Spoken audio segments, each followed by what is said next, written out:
Welcome back to the Real One Garage podcast, the podcast where we're all about keeping it real and talking with other car enthusiasts, or sometimes just talking myself about real car knowledge and facts in the community. Today marks a special day. It's the 2nd of March, or also known as 32 Day. Now, this day holds special for me because I own an R32 GTR.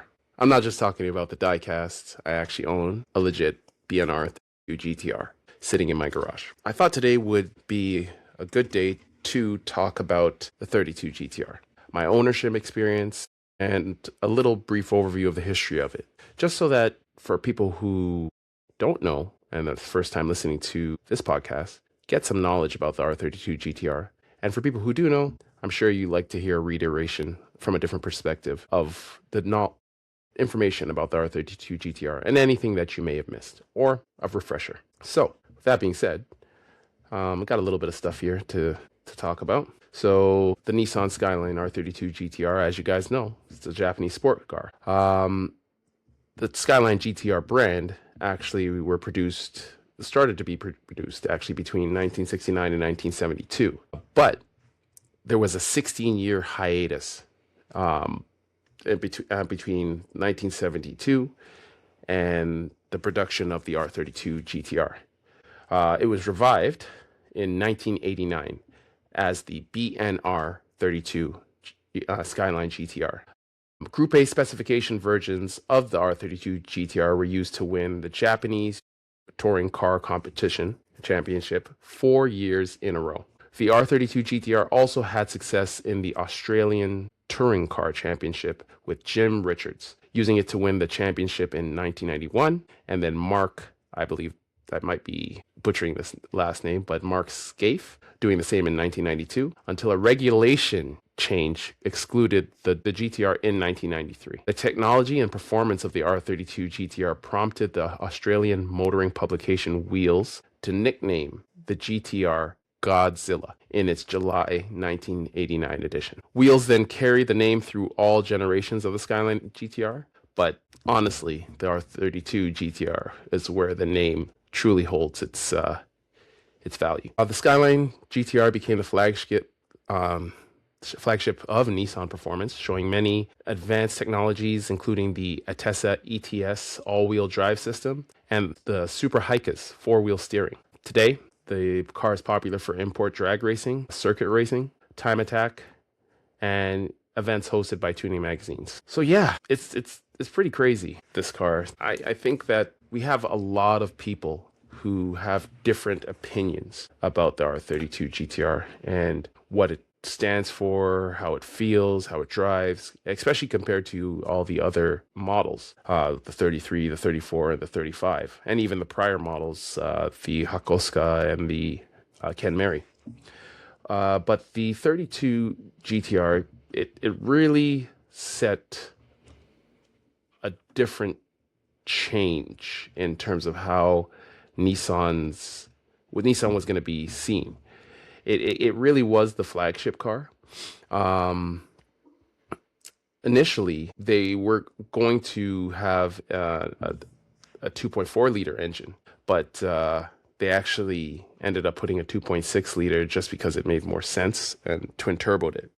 Although the 32 GTR indicates that, is indicated to have 276 horsepower due to the gentleman's agreement in Japan. Its stock horsepower, when you just remove the restrictors out of the turbos, is really around, I'd say, between 300 and 315. I'd say that would be the general output on the 32 GTR. So yeah, but initially, it indicated that it had, as I said, 276 horsepower at 6,800 RPM and 260 foot-pounds of torque at 4,400 RPM. The weight of an R32 GTR is about 3,100 pounds or 1,400 kilos.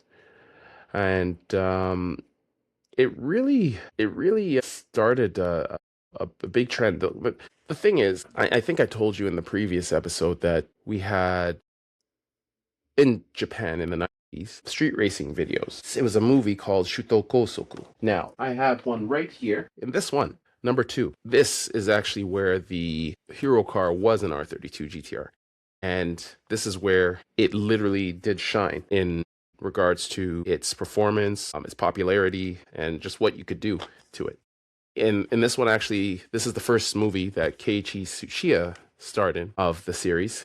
And he was just, I'm sure they wanted him to say it, but I think also he was just also overwhelmed by the performance of the R32 GTR. It's just a great vehicle. So, with that being said, I also have another piece of, I guess you could say, media and history to show you guys and explain why this car is so good. Let's see here. So, this may be a little bit backwards in regards to you guys seeing it, but I got this book in Japan. It's the Skyline GTR story and history. Now, fortunately and unfortunately, this book is in a mixture of English and Japanese, but more Japanese. It was made by a Motor Magazine. That was one of the famous Japanese tuning magazines that used to talk about a lot of car culture in Japan back in the day. But it has a lot of pictures, and when you can't read, pictures help. Like even in this first page, let's see if you see this.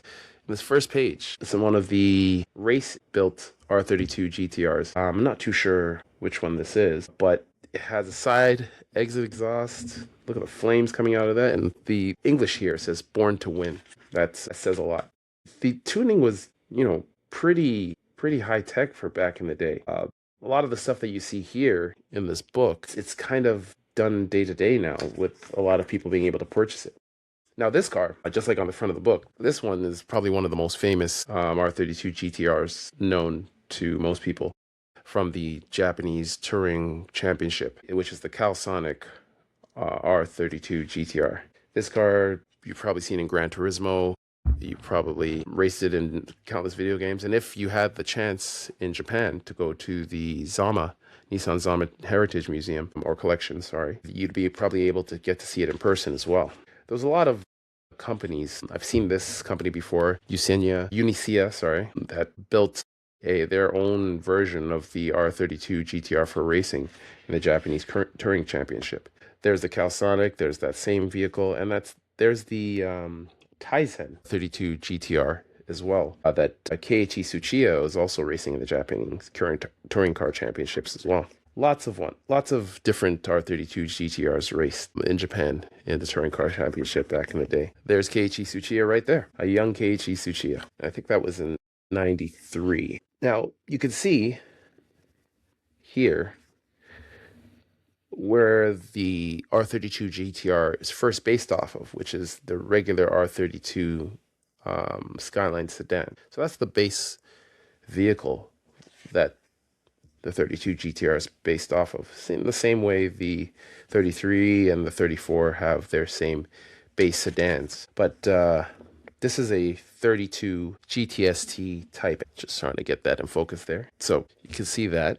GTST Type M. They had several models. They had the GTST Type M. I guess that has the spoiler. This is it without the spoiler. Oh, this is the coupe. This is the sedan. And I'm not too sure what these other two submodels are. I'd have to get a translator for this.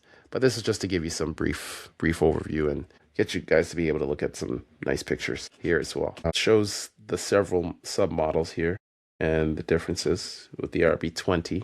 There was also a GTS Type S, apparently. That was a naturally aspirated R32. And then there was I've heard of these too, which is the GTS 4s. So this was the four-wheel drive model. I don't think it ran with the Atessa system.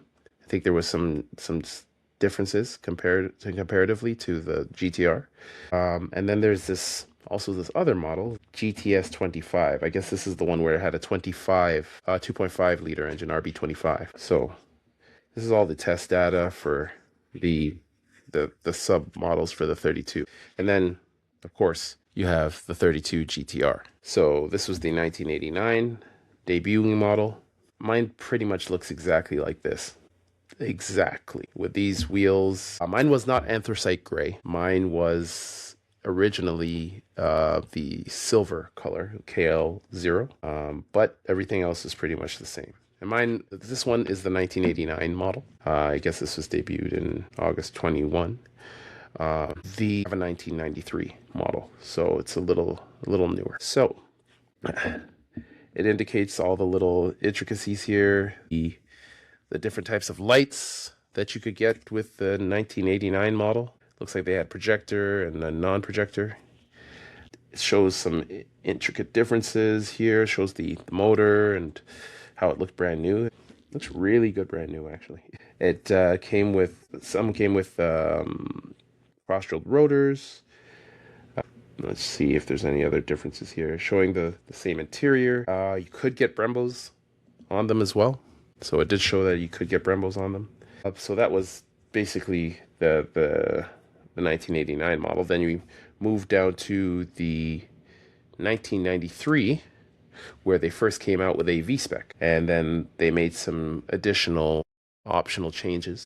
Instead of getting the same wheels as the previous years, you could get these BBS. The BBS made these style Nissan Skyline wheels. So that was another option. And they made some slight upgrades as well. And then after that, you have the Nismo. So let me see if I can put that in focus. There you go. See that a little bit better? The Nismo. I think you can see that a little bit better.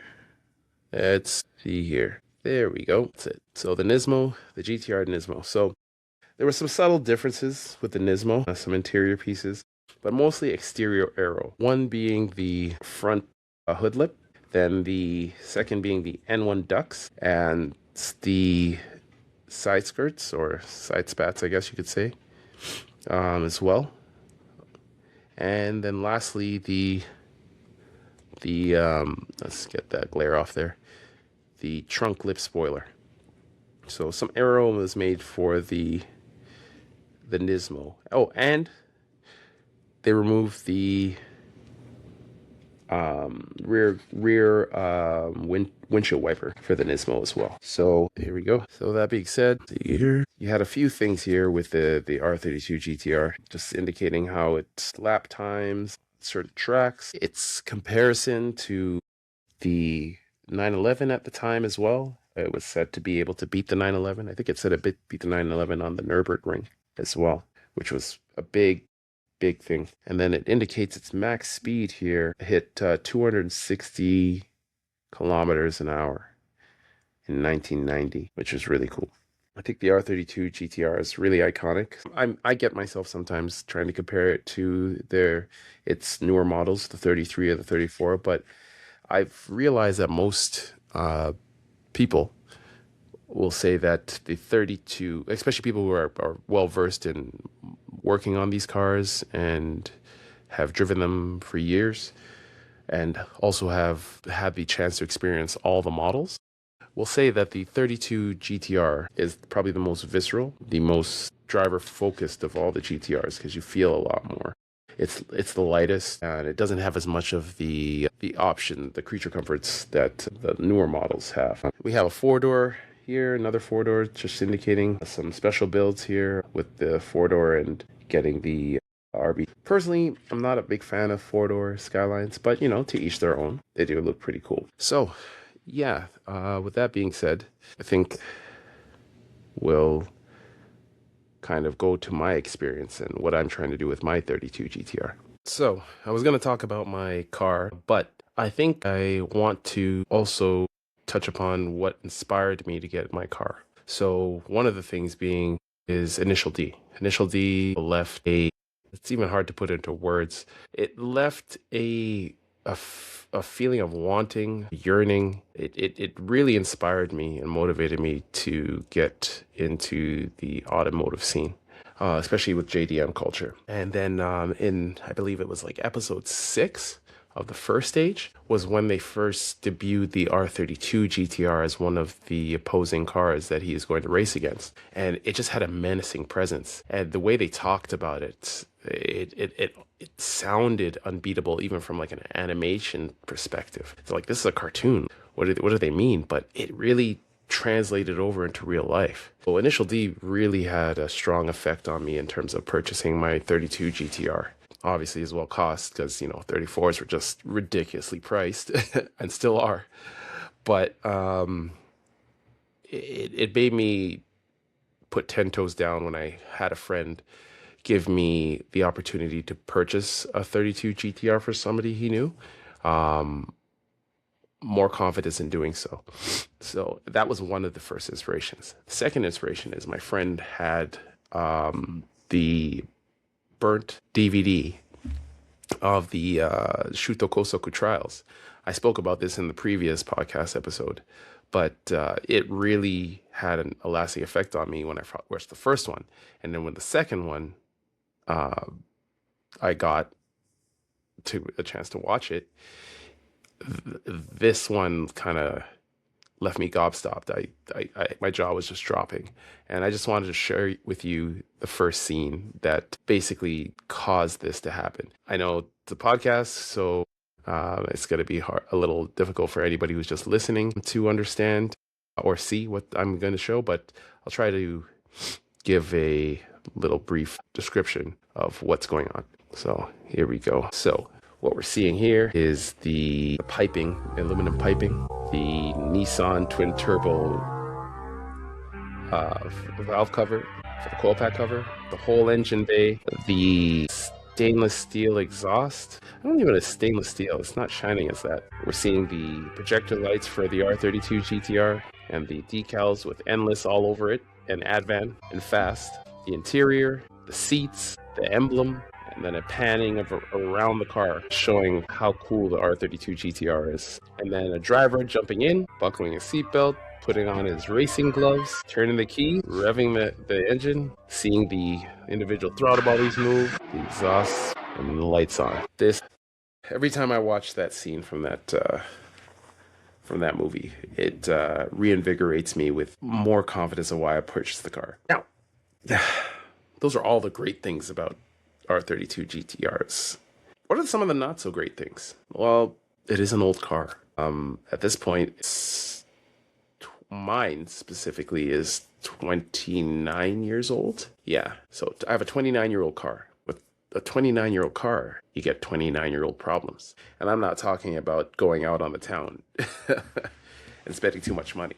Well, actually, maybe I am. Yeah, I would actually say you're going to be spending quite a bit of money because as much as, the car is an amazing, great sports car, there are consumables on these cars that need to be changed, that need to be refreshed in order for the car's drivability to be maintained. Right now, with my car, I haven't driven it in about a year or two because I realized, and this is, I guess, advice for anybody who wants to get into older JDM cars, especially from a person that bought older JDM cars when they weren't so old, well, not as old as they are now. You want to always do a once over on your car. And what I mean by that is you want to check everything, whether it's like if there's any body damage, any rust, or even just checking the car mechanically overall. You may want to do that with an automotive technician before you purchase it, just as a condition on purchase, or you may just want to do it right after you purchase it and just to make sure that, everything works well. For me, I had some electrical issues with the car, and as well, the car was tuned in a very old school way. I don't think it was necessarily bad, but it wasn't a good way to have the car running. One thing being that I didn't actually have a thermostat in the car. An old way that a lot of people who used to track their cars, because my car was tracked, the person who owned it was driving it mainly leisurely on for track days or some spirited drives with other people, is they would remove the actual thermostat but keep the hat in there so that coolant would constantly run through the motor, so you wouldn't have too much issues with overheating.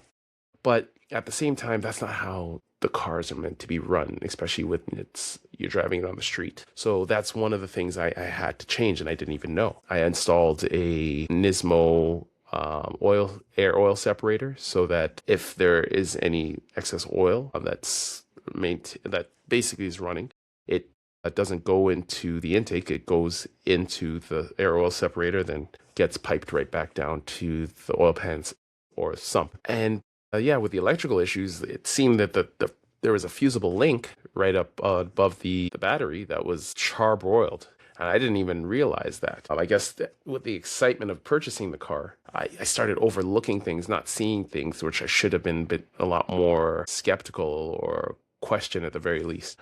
So I had a lot of electrical issues where I was driving the car and it was dying while I was sitting just at a stoplight. So these things you really want to look into the car mechanically well, the body's okay, just so that you can enjoy the car fully without any issues. Now, for my sake, I am making a lot of changes, trying to modernize the car as much as I can, and just making sure that cooling and just overall management, preventative maintenance, preventative modifications, so that safety modifications are done. So I'm changing the intercooler. I've gotten a lot of Greddy parts. I got a Greddy front mount intercooler I need to install. I have a coil radiator aluminum radiator that I'm going to be installing, because even though the radiator, which I have is a stock one, hasn't done its general, more known thing where the plastic end caps crack and then coolant's everywhere, I just want to be ahead of the game and not worry about that. So make sure that the car is cooling properly, the radiator. I've purchased a Greddy oil cooler. I'm in the process of finishing installing that, as well as the oil filter relocation kit, which, oh my God, that is probably one of the most frustrating installs that I've ever done on any of my cars that I've owned. Just because for such a great car, there's just no space to work in that engine bay. Funny enough, I'd say the same thing about a 300ZX, but this is very similar. There's just no space. So yeah, I'm doing that for the oil cooler. I've got the PRP coil pack kit just to make sure spark is not going to be an issue, and I want that to hands down be okay. I have old coil packs on my car right now, split fire, which definitely were used in the 90s, and technology that was pretty much ahead of the game back then. But now with the R35, it provides way more spark. If you actually want to even do your own research, you could look up Motive Video, and they did an actual test with PRP to show the differences between the PRP R35 coil pack kit and the different other coil pack sets as well. I also Fueling is also a big thing on the car right now. It was making a bit more power with an old school way of tuning, an Apex C SAFC, and they upgraded the injectors. The injectors, based on what I've been told by a tuner that I have currently, are old injectors and not very reliable injectors when you're going to tune your car. So I have upgraded to the IDX 1050 injectors so that I get good fuel going into the motor when I do get it tuned, so I won't have any issues in that case. With that being said, I'm upgrading the fuel rail to a radium fuel rail and any other little things with the fueling. The only thing I might also do, which I don't necessarily need to, but just to be safe, I might upgrade the fuel pump as well. Right now I have an upgraded Walbro in my car. It might be, good enough just for the road, but if I do want to take the car to the track, I don't want to have any shortage of fuel. So these are all the things that you just need to really look into whenever you're modifying a car, you're buying a car like this. If you want the car to run and run well and not run into any issues, these are things you should definitely look into. Looking into any safety parameters, whether it's cooling, oil, fuel, spark, air. I'm also even upgrading the intake system to, now I think this is a little bit more for flash rather than performance, but I have a Greddy hard pipe kit because I'm going to be running as well a Haltech standalone ECU. So I'm going to be, instead of using mass airflow sensors, I'm going to be using the wideband speed density. So that will be a different way that I'll handle things going forward. But yeah, these are all things that you should look into when owning an R32. So just to wrap everything up, the R32 GTR is an amazing vehicle. Don't let anybody say that, it's all about the 34, because without the 32, without the 33, there wouldn't be the 34. So it's really a culmination, and the 32 is the beginning of everything. It's an amazing vehicle, drives just as well as the 34, and you can enjoy it just as much as any other Skyline. I love this car. I can't wait to actually drive it again and enjoy it to its full capacity. So I will be filling you guys in when I am able to do that. I'm hoping to start getting that stuff done this year. And it'll be a journey in which I don't think I'll have any regrets. So thanks for tuning in to this 32 GTR episode, and I'll see you next time. Peace.